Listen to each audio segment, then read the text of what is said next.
Good morning, students. And this unit is about magnetism. So many things we discussed in last class. We discussed about magnetic properties. To know the magnetic property, we can get clarity about magnet and how it is differing from material to material, and how we can magnetizing another material or specimen or given sample, and magnetic permeability, the intensity of magnetization with the help of magnetic moment, then magnetic induction, then magnetic susceptibility to know the how strong the given specimen or given metal is magnetizing, that was discussed, and some magnetic susceptibility values were tabulated in tabulation 3.1. Then two sums also were discussed, example 3.8, then 3.9. So after those topics, now we are entering into example 3.10, and here is a question. Two materials are given in this question are magnetized whose values of intensity of magnetization. You know the intensity of magnetization, pole strength per unit. We calculated no? Yes.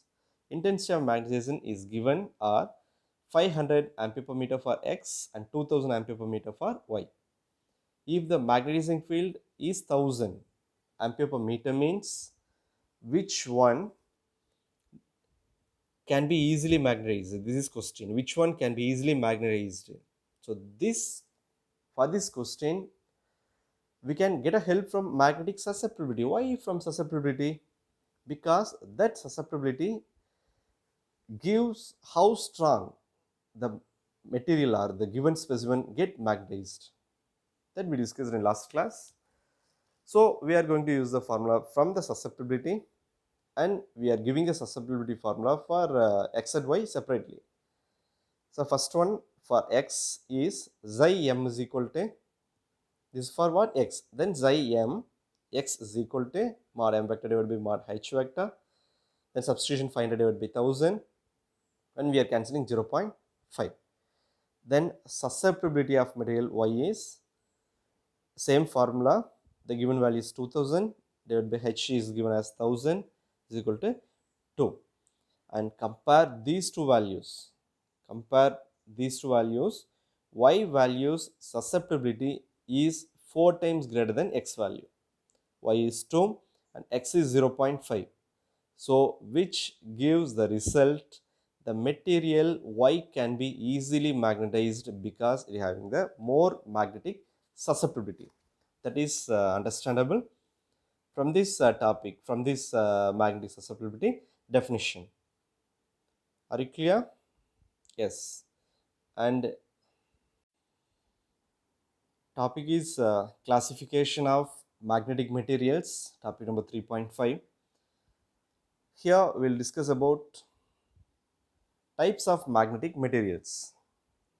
So how many types of magnetic materials are there, and why it is called so, and how it is differing, and what are the importance due to these types of magnetic materials. So all the things going to discussed here. So there are three types of magnetic materials. One is diamagnetic, para, and ferromagnetic materials. So how many types of magnetic materials? There are three types: diamagnetic, paramagnetic, and ferromagnetic materials.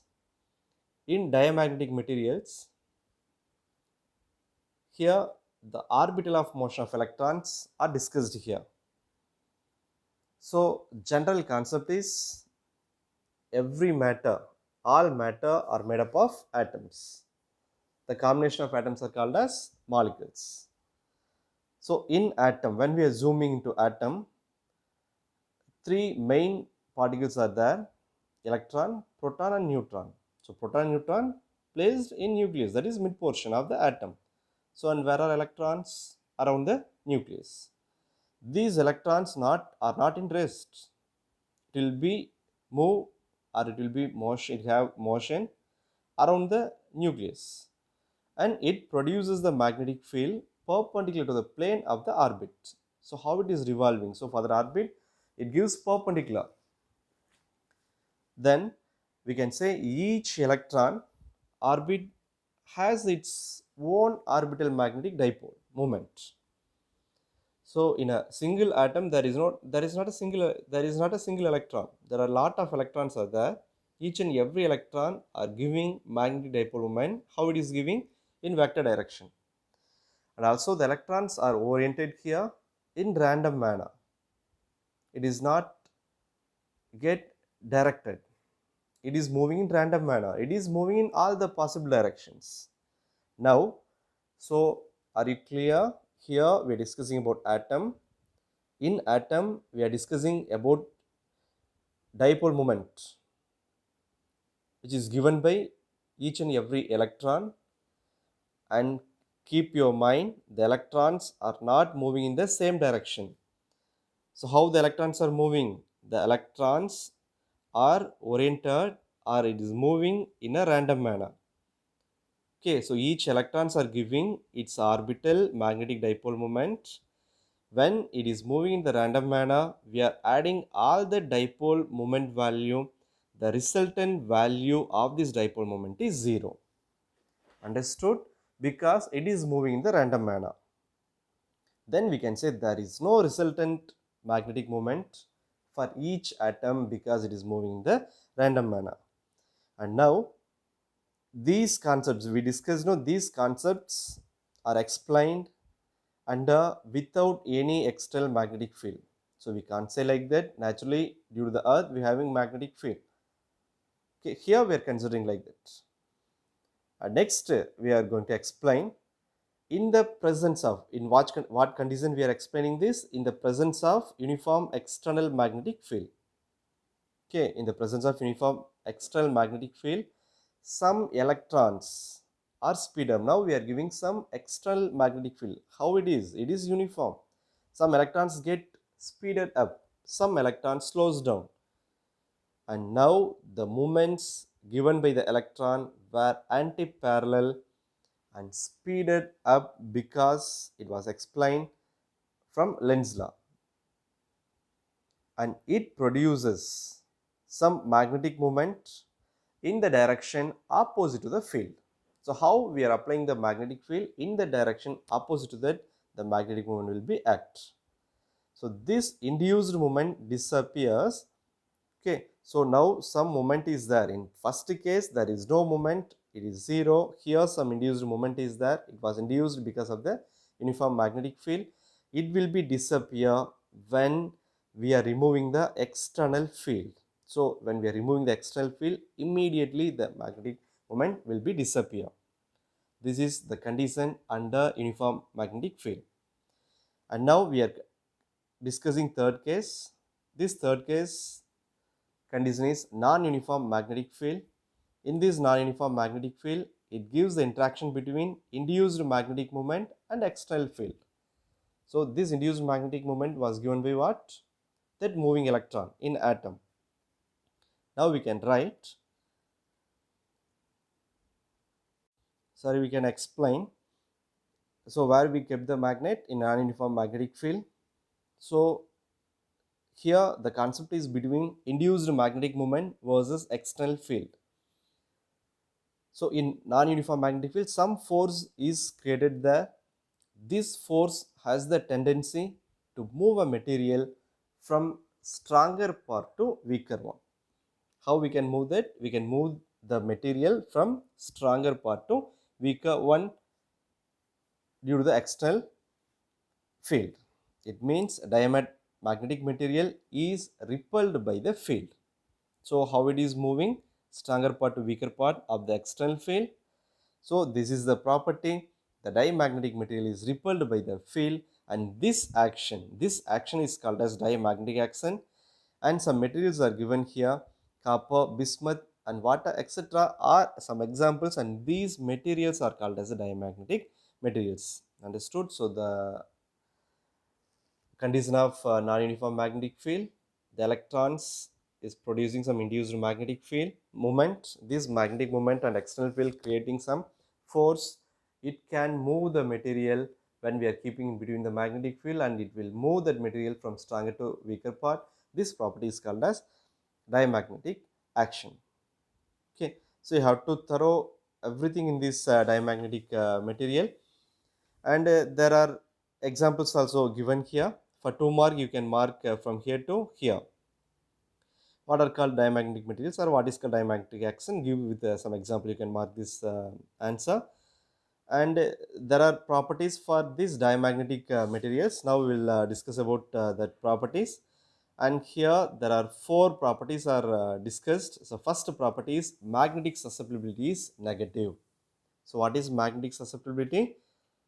So this magnetic susceptibility one will give the strongness to the material, so which is under the magnetizing field. So it gives negative for this diamagnetic. Then relative permeability mu r is slightly less than unity. Lesser than unit. Unity is 1 now.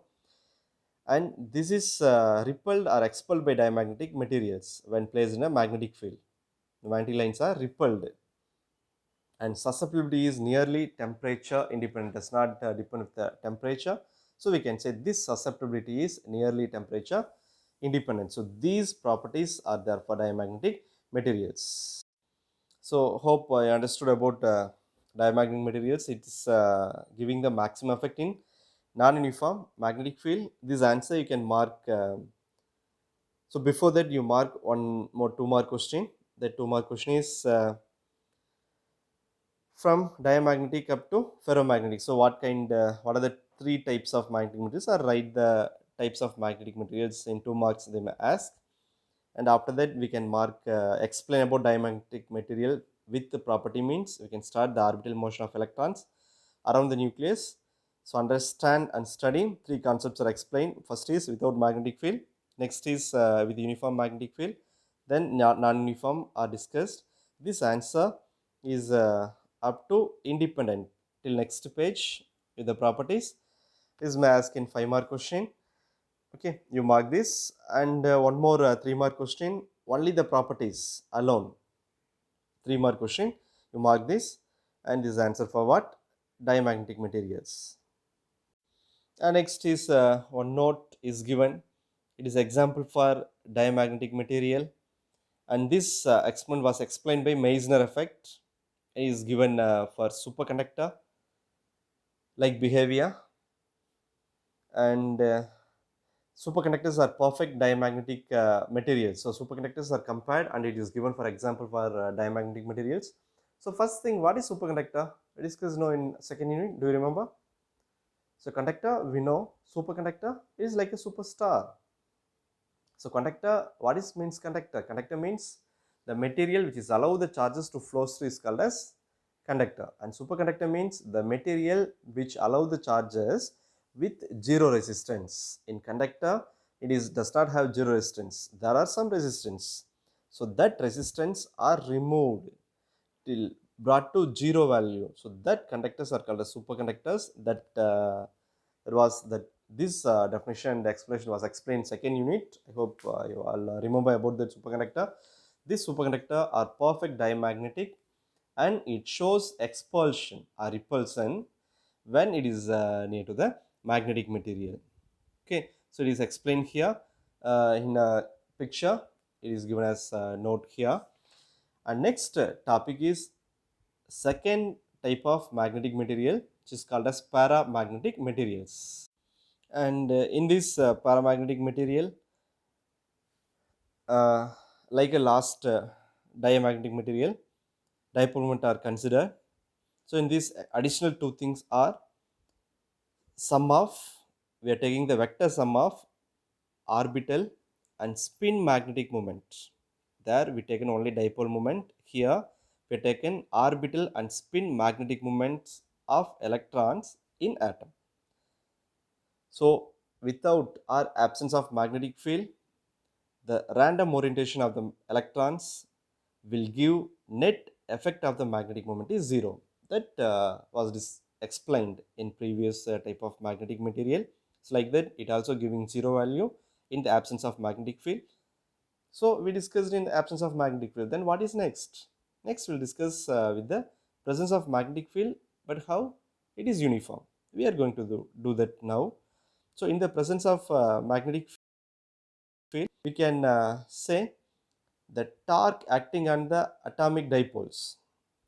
It will align themselves in the field of direction.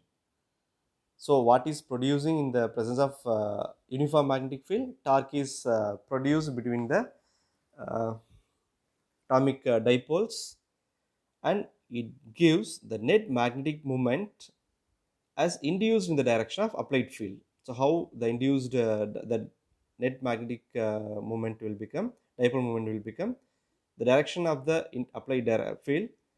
The induced dipole moment is present as long as external field is applied. So when we stops that, it will become zero.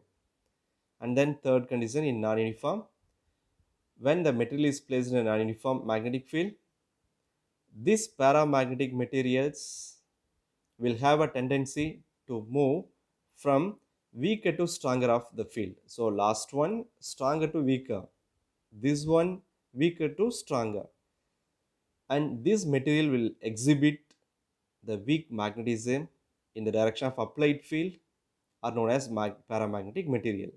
So this paramagnetic material is giving its property as weak magnetism in which direction? Applied field direction. Last one is opposite. It is applied field direction. This kind of paramagnetic materials, this kind of materials are called as paramagnetic materials. And some examples are given for paramagnetic materials. And that examples are aluminum, platinum, chromium, and oxygen, etc. And some properties, and the properties are its susceptibility value is positive and small, so you're having more stronger in magnetizing field, it's a small one, same time positive, in last case it was negative, no. And the relative permeability or mu r is always greater than 1. In last case the diamagnetic it gave lesser than unity, it is greater than unity, and magnetic field lines are attracted into the paramagnetic materials when placed in the magnetic field. Last one is repelled, and its susceptibility value is inversely proportional to the temperature. So these are the properties of this paramagnetic material, and in this Curie's law also explained in this paramagnetic materials, and this Curie's law is explained the property of paramagnetic material, one of the property. So when we are increasing the temperature in this paramagnetic material, the thermal vibration will bring down the alignment, it will give more disturbance in the alignment of magnetic dipole moments. Therefore the susceptibility decreases with increase in temperature. Then we can say susceptibility is inversely proportional to temperature, which was discussed in fourth property, and we can write that with the formula xi m is proportional to 1 by t. That means xi m is inversely proportional to t. With constant we can write xi m is equal to c by t, and this relation is called as Curie's law, and c is called as Curie's constant, and t we know temperature in the unit of Kelvin. When we are drawing for this concept, we will get the curve in the graph is called as rectangular hyperbola. So along the x-axis temperature is taken, along the y-axis susceptibility xi m is taken. The resultant curve we are getting as rectangular hyperbola. This is we are studying from Curie's law. So about in the paramagnetic material, and this Curie's law alone you can mark as 3 more question from here up to this diagram. You have to draw this graph also. This is one important 3 more question, and you can mark this one answer only properties as 3 more question from here to here, only properties of paramagnetic material means. And for 5 mark you can mark up to here, and when we are comparing with the previous page from the starting of this topic paramagnetic material, okay, for 5 mark question, and don't want to mark the do you know, and it's about paramagnetic material. So today we discussed about two important materials of magnet. One is diamagnetic and paramagnetic, and one more materials are there, about that we will discuss in next class. And for today's home work, you take the two types of properties, the properties of diamagnetic and the properties of paramagnetic, then Curie's law. So these three questions thorough, then without seeing the answer you can write, then send a photocopy, and the rest we will discuss in next class. Thank you, students.